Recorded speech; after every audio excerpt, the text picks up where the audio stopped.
Why are we still working on sepsis? Because we know there was an elevated and increasing incidence in the last years with an annualized increase of 8.7% between 1979 and 2000 because of an elevated mortality, 200,000 patients per year in USA, and elevated cost management, 17 billion annually in USA. And why did we choose the emergency department? Because in this healthcare setting, we need an early stratification of patients with suspected infection and early recognition of patients at higher risk of death. This in order to find the best therapeutic approach and the appropriate site of care. And why suPAR? As we know, suPAR was suggested as a prognostic biomarker because of its stability in serum samples, limited circadian fluctuation in plasma, and insensitivity to biological variables such as physical exercise and fasting. This was a multi-center prospective trial of patients aged at least 18 years with direct access to the emergency department of 3 different Italian hospitals, Alessandria, Parma, and Bologna in the north of Italy, with a clinical and laboratoristic diagnosis of sepsis. And the study lasted 6 months from September 2011 to February 2012. We had 130 patients and we divided them in 2 different groups. Sepsis, 59 patients, 45%, and severe sepsis and septic shock, 71 patients, 55%. We collected data on the first day before any treatment, on the second day, on the fourth, and on the 7th day. We had whole blood sample for white blood cell count, serum sample for C-reactive protein and procalcitonin, suPAR determination of frozen serum. And then we had also arterial blood gas analysis for lactate and blood cultures. Aims of the study were to correlate suPAR to other biomarkers already in use, to evaluate its role in predicting bacteremia, to assess its prognostic value for 7 and 30-day mortality, and to study its significance to predict the length of hospital stay. In this table, we have the clinical picture of all patients included in the study. It was a old cohort with a median age of 80, and we have the value of suPAR, CRP, procalcitonin, and lactate on the first day. So suPAR 7.05, CRP 10.50, procalcitonin 0.69, and lactate 1.8. But in this table, we have the clinical features divided in the group of sepsis and severe sepsis and septic shock. There were no differences about age and sex, but there was a significant difference about suPAR with higher levels in the group of severe sepsis and septic shock, as you can see also in this graphic.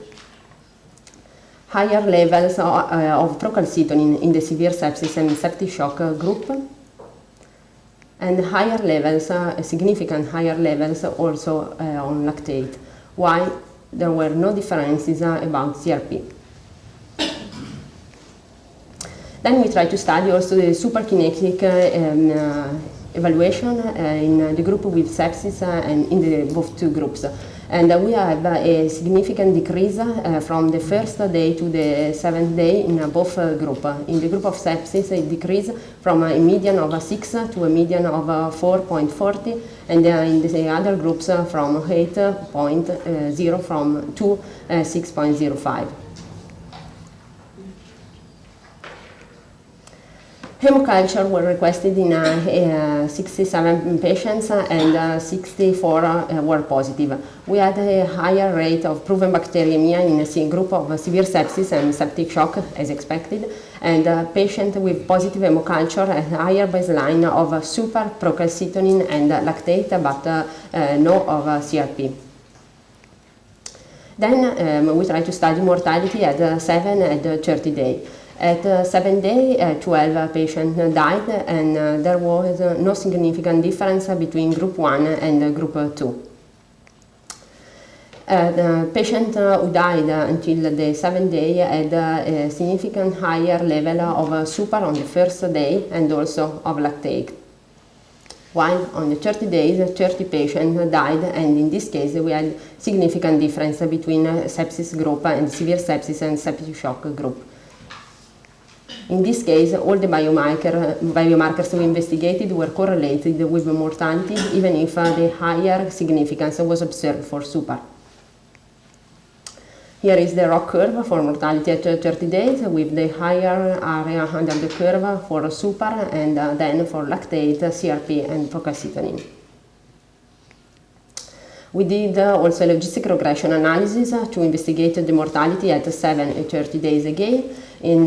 For 7 days in the univariate analysis, we have significance for age, suPAR and lactate, but in the multivariate analysis, we had significance only for age and lactate. On the other side, for mortality at 30 days, in the univariate, we had significance for age, sepsis group, severe sepsis and septic shock versus sepsis, suPAR, lactate and gram staining, gram positive versus gram negative, but only suPAR and gram staining were the independent predictor for mortality at 30 days. Finally, we investigate the suPAR and the length of hospital stay, and patient alive at 30 days had a longer median stay if severe sepsis or septic shock, and only suPAR moderately correlate with hospital stay. So suPAR has a diagnostic performance globally comparable to that of procalcitonin and lactate, but it was even better than CRP. We had a progressive decreasing of suPAR results in the first week, and probably because of an improvement of patient's condition and because of treatment. And initial suPAR concentration were significantly higher in patients with positive hemocultures. suPAR and mortality, ROC analysis. In the ROC analysis, we have suPAR and lactate were more accurate in predicting 30-day mortality. In the logistic regression, suPAR was an independent predictor of 30-day mortality. And finally, suPAR and moderately correlated with the length of hospital stay. Thank you.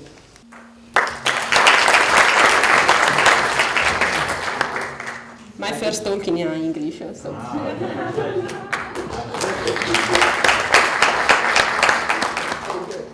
Thank you very much. Questions, comments?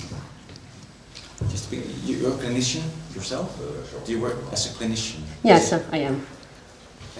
Emergency. As a physician, from the clinical point of view, trying to pick up those patients that have high risk for adverse events. As a clinician, how would you use suPAR, like in real life? In the emergency, I need a quick response. I need something to do immediately when I see the patient, but I also need the response to find the patient I can discharge and the patient I have to record. So we need measures or say tools for early risk recognition. Yeah. Yes. I think we discussed about practical issues previously or yesterday when it comes to analysis methods, 2 hours or something. Anyhow, it takes time. A long time when it comes to acutely ill patients. Yeah. So that's a bit of a practical problem right now. Grazie mille.